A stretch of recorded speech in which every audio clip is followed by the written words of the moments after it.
Dear Quarantine Diary, Day 26. I thought I would write these journal entries every day, but God laughs when you have a plan, huh?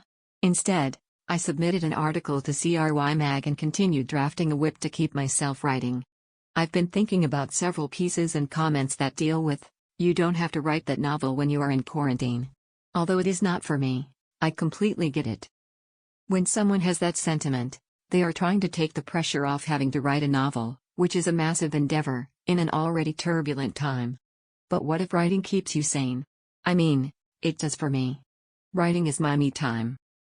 Me and the cursor in my Mac notepad, all alone, just us in my fictional world and memories. I de-stress by writing on Medium, writing fiction, reading for pleasure, and reading for class. This gives me something to do. I am that person who will clean the whole house twice to keep busy. At least by writing, I don't give my family bleach headaches.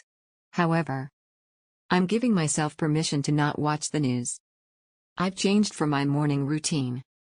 I don't turn on the news first thing in the morning and watch while I'm eating breakfast. As a matter of fact, I don't put it on at all. I was getting nightmares.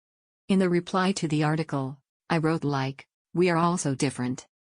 We are our own worlds. I think the message we should be lovingly passing to another is how to deal with the current stressors in a way that works for us and is healthy. General advice about what one should or should not do does not fit everybody. Articles like that should carry a disclaimer. Much the same way it is in most of the writing craft books I read. The author writes of process and closes it with, do what works for you and your story. We need that disclaimer. We are not one-size-fits-all people.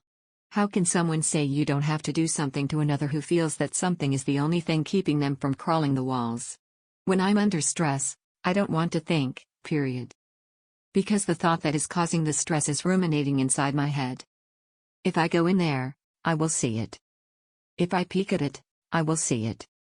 It goes around over and over like clothes in a drying cycle. The way I shut it off is by doing things that require little thought. Writing. Reading. Running. Watching Ace Ventura Pet Detective movies. Stephen King. Maybe I want to write that novel, Love in the Time of Coronavirus. I borrowed that from Stephen King's Twitter feed. Writing fiction is an escape that takes me outside of here and into another world.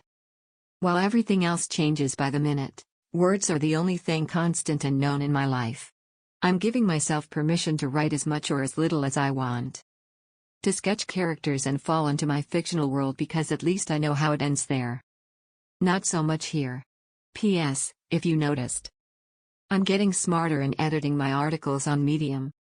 If you are new, like me and want to know how, here is the info.